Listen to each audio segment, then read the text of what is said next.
दोस्तों काफ़ी अच्छी खबर है। आउटसोर्सिंग कर्मचारियों जो है जल्द ही सरकारी विभागों में समायोजन होने वाली है। देखेंगे आज का ये हिंदुस्तान पेपर कटिंग है 19 फरवरी 2025 और पूरा फ्रंट पेज में ही आउटसोर्सिंग व्यवस्था जो है परमानेंट को लेकर जो है यहाँ पे जानकारी दी है। आउटसोर्सिंग कर्मचारी को जो है मांग जो है काफ़ी सारे विभागों में हो गई है और अभी भी आउटसोर्सिंग कर्मचारी काफ़ी सारे विभागों में आउटसोर्सिंग के माध्यम से काम कर रहे हैं सरकारी विभागों में। लेकिन वो अपना काम जो है बेखूबी तरह से कर रहे हैं सरकारी कर्मचारी की तरह ही, लेकिन उन लोग का सैलरी साथ ही साथ सेवा वापसी का झंझट, शोषण, अन्य तरह के जो है सुविधाओं से जो है वंचित रह जाते हैं। इसके लेकर यहाँ पे आज देखेंगे हिंदुस्तान पेपर कटिंग के माध्यम से जानकारी शेयर की है कि बिहार सरकार कब आउटसोर्सिंग कर्मचारियों को परमानेंट करेंगे, क्योंकि आउटसोर्सिंग व्यवस्था जो है 1900 दशक से अभी तक में जो है काफ़ी संख्या जो है बिहार में हो गई है।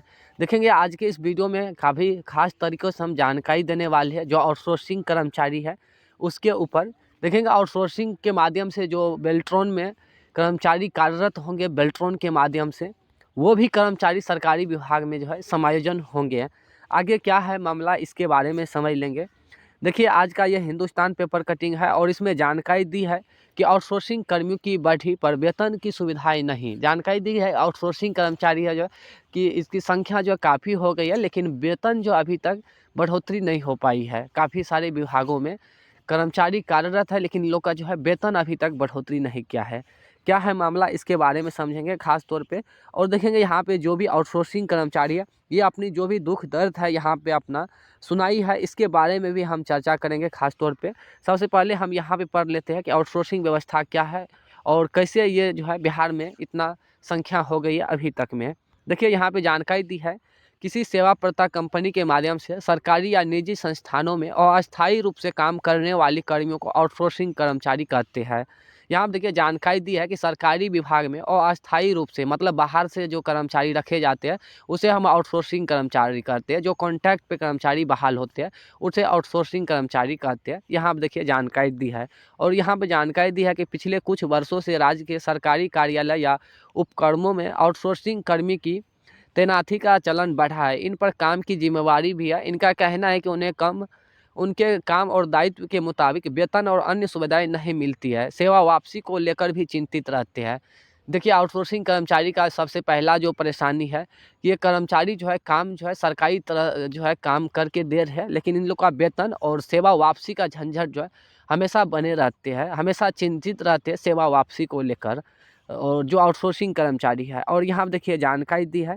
उसके बाद हम बात करेंगे कि इन लोग की कौन कौन सी मांगे हैं आउटसोर्सिंग कर्मचारी का और क्या बर्ताव करते हैं ऑफिस में, कार्यालय में, इसके साथ इसके बारे में भी जानकारी देंगे। और यहाँ पर देखिए कि जो कार्यालय में ये कर्मचारी सब काम कर रहे हैं तो इसके सीनियर और जो नोडल पदाधिकारी और इसके साथ जो कर्मचारी कार्य कर रहे हैं सरकारी कर्मचारी, तो ये दोनों के तुलना में इन लोग की व्यवहार कैसी रहती है इस पे भी हम चर्चा करेंगे। सबसे पहले इसके बाद यहाँ पे हम पढ़ लेते हैं। देखिए यहाँ पे जानकारी दी है कि राज्य में पंचायत स्तर के कार्यालय से लेकर के सचिवालय तक में बड़ी संख्या में आउटसोर्सिंग कर्मचारी कार्यरत है। इनकी सेवा शर्त वो इन्हें सरकारी की ओर से देय सुविधाएं, वेतन आदि राज्य सरकार के कर्मचारियों से अलग होती है। यहाँ पे देखिए जानकारी दी है कि जो आउटसोर्सिंग कर्मचारी है ये सचिवालय से लेकर के अन्य तरह के काफ़ी सारे डिपार्टमेंट में काम कर रहे हैं और इन लोग की जो भी सेवा शर्त है वो सरकारी कर्मचारी से अलग है और वेतन भी अलग है। यहाँ पे देखिए जानकारी दी है और ये अलग बात है कि ये एक ही दफ्तर के साथ जो है काम करते हैं, एक साथ ही सरकारी कर्मचारी और आउटसोर्सिंग कर्मचारी एक साथ ही बैठ कर काम करते हैं। और यहाँ पे देखिए जानकारी दी है कि वो सरकारी कार्यों का ही निष्पादन करते हैं। विभागों में खाली पदों के संविदा के आधार पर नियुक्त कर्मियों से भरने की परिपाटी जब से शुरू हुई है, ऐसे पदों में डाटा एंट्री ऑपरेटर की संख्या सबसे ज़्यादा है। आउटसोर्सिंग कर्मियों को ये बात खटकती है कि उन्हें राज्य कर्मियों की भांति वेतन या अन्य सुविधाएं नहीं मिलती है। उनका कहना है कि अन्य नियमित व संविदा कर्मियों की तुलना में काम का बोझ उन पर अधिक रहता है। इनके बावजूद न तो नौकरी में अस्थायित्व है और न ही कोई आर्थिक सुरक्षा, हमेशा भविष्य को लेकर चिंतित रहती है। किसी भी समय बगैर किसी पूर्ण सूचना के काम से हटाए जाने का डर सताता रहता है। देखिए जानकारी दी है कि जो आउटसोर्सिंग कर्मचारी है ये सरकारी कर्मचारी के तरह ही काम करते हैं और जो भी काम का प्रेशर है वो सरकारी कर्मचारी से कई ज़्यादा अधिक इन पर रहते हैं, लेकिन इन लोग का जो है कभी भी सेवा वापस का झंझट जो है कार्यालय से बना रहता है। और देखिए जानकारी दी है यहाँ पे कि हमेशा भविष्य को लेकर चिंतित रहती है, किसी भी समय बगैर किसी पूर्ण सूचना के काम से हटाए जाने का डर सताती रहती है। पुनः नियुक्ति में पिछले भी अनुभव का कोई लाभ नहीं मिलता है। और यहाँ पर देखिए जो सेवा वापस होती है इन लोग की 4 साल 5 साल काम करने के बाद जो सेवा वापसी होती है तो फिर जो दूसरे कार्यालय में ये ज्वाइन करते हैं तो 5-4 साल जो पहले से काम कर चुके हैं उनका अनुभव का कोई लाभ दे नहीं होता है दूसरे कार्यालय में। और यहाँ पर देखिए जानकारी दी है कि पुनः नियुक्ति में पिछले भी अनुभव कोई लाभ दे नहीं होता है। और देखिए जानकारी दी है और नौकरी फिर से निचले पायदान से शुरू होती है। सरकारी विभाग में आउटसोर्सिंग कर्मी के तौर पे कार्यरत नीतीश झा कहते हैं कि हमारी भूमिका एवं हमारा दायित्व दिन प्रतिदिन बढ़ता चला जा रहा है। उत्तरदायित्व की भावना के साथ भी सभी आउटसोर्सिंग कर्मी निष्ठापूर्वक अपनी सेवाएं दे रही है। तो कहीं ना कहीं यहाँ पे साफ तौर पे कहना है कि जो आउटसोर्सिंग कर्मचारी सरकारी कर्मचारी के तरह ही कार्यालय में काम कर रहे हैं आउटसोर्सिंग कर्मचारी, और इन लोग की जो है सेवा वापस की झंझट जो है हमेशा बना रहता है। और जो काम का प्रेशर है, सैलरी जो है समय पे पुनरीक्षण नहीं हो पाती है, समय से सैलरी नहीं बिहार सरकार पे करती है। अन्य तरह के यहाँ पे जो भी मुद्दा है यहाँ पे रखे हैं आउटसोर्सिंग कर्मचारी, और खास करके अभी बेल्ट्रॉन से जो data entry operator, stenographer, programmer, IT व IT गर्ल कार्यरत है सरकारी विभागों में, तो बिहार सरकार जो है सूचना प्रौद्योगिकी विभाग से जो नियमावली बनाए हैं कि संविदा पे जो बहाली आएंगे तो उसमें नियमित बहाली में इन लोग की छूट मिलेंगे। बिहार सरकार ऐसा क्यों नहीं कर रहे हैं कि जो बेल्ट्रॉन कर्मचारी है तो उनको सरकारी विभाग में ही समायोजन कर दे। अभी भी समय है, जो बेल्ट्रॉन कर्मचारी है अपनी आवाज़ जो है बिहार सरकार तक रख सकते हैं। आपकी जो भी मांग है वो जायज़ मांग है।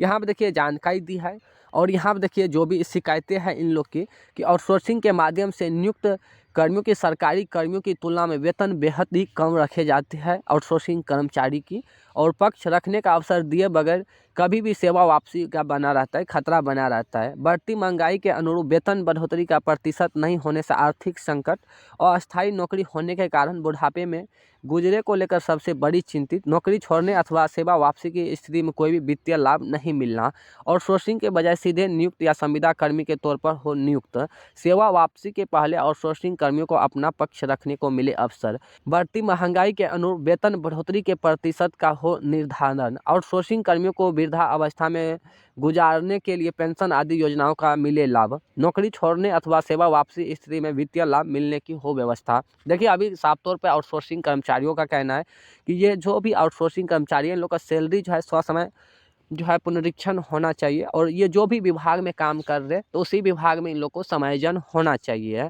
क्योंकि ये सरकारी कर्मचारी की तरह ही काम कर रहे हैं।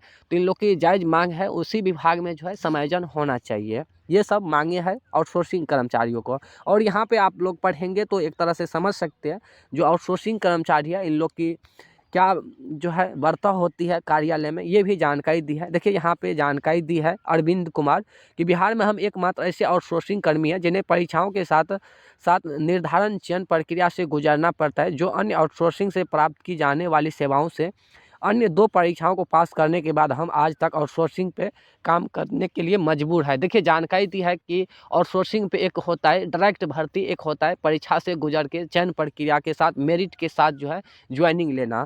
लेकिन जो बेल्ट्रॉन कर्मचारी है ये दो बार एग्ज़ाम देते हैं, TCS में एग्ज़ाम देते हैं, CBT प्लस टाइपिंग देते हैं, उसके बाद इन लोग का मेरिट लिस्ट होता है और उसके बाद चयन प्रक्रिया होने के बाद जो है इन लोग को ज्वाइनिंग होते हैं, लेकिन तब पर भी आउटसोर्सिंग कर्मचारी ये कहलाते हैं।